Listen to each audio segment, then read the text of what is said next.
اعوذ باللہ من الشیطان الرجیم، بسم اللہ الرحمن الرحیم۔ ولا اور نہ، تجعل اللہ بناؤ اللہ کو، عرضۃ نشانہ، لی ایمانکم اپنی قسموں کے لیے۔ اس آیت کا شان نزول یہ ہے کہ ایک شخص عبداللہ ابن رواحہ کی بہن بشیر ابن نعمان کے نکاح میں تھی۔ ان میاں بیوی میں کچھ نا اتفاقی ہو گئی، جس کی وجہ سے بشیر ابن نعمان کی بیوی اپنے بھائی عبداللہ کے گھر آ بیٹھی۔ عبداللہ ابن رواحہ نے قسم کھا لی کہ نہ میں کبھی اپنے بہنوئی نعمان کے گھر جاؤں گا اور نہ کبھی ان دونوں کی صلح کرواؤں گا۔ کچھ روز کے بعد نعمان نے اپنی بیوی سے صلح کرنا چاہی۔ لوگوں نے عبداللہ سے کہا کہ آپ بیچ میں پڑھ کر صلح کرا دیں۔ عبداللہ نے کہا میں قسم کھا چکا ہوں، اس لیے یہ کام نہیں کر سکتا۔ اس موقع پر یہ آیت کریمہ نازل ہوئی جس میں نیک کام کرنے سے قسم کھا لینے کی ممانعت فرمائی گئی۔ اس آیت میں سارے مسلمانوں سے خطاب ہے۔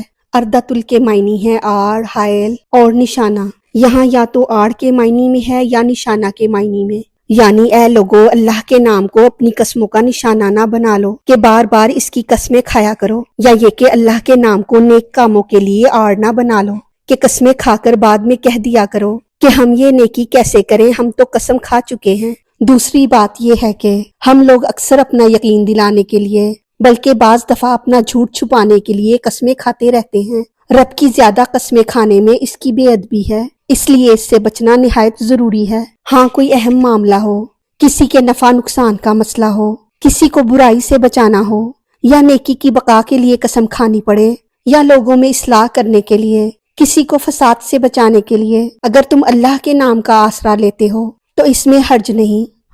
تبرو کہ تم حسن سلوک کرو، وتتقو اور پرہیزگاری کرو، وتصلحو اور صلح کراؤ، بین الناس درمیان لوگوں کے۔ تبرو کے معنی ہے بھلائی، نیکی یا احسان، اور یہ ساری نیکیوں کو شامل ہے۔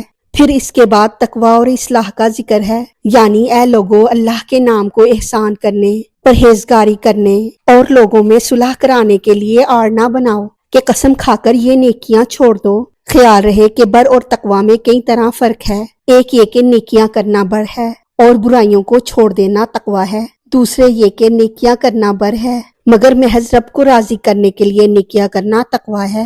تیسرے یہ کہ نیکیاں کرنا بر ہے اور ان نیکیوں کے ناقبول ہونے سے ڈرنا تقوی ہے۔ نیکیاں کرنا اور ان کے ناقبول ہونے سے ڈرنا دونوں چیزیں ہونی چاہیے کہ قابلیت کے ساتھ قبولیت بھی چاہیے۔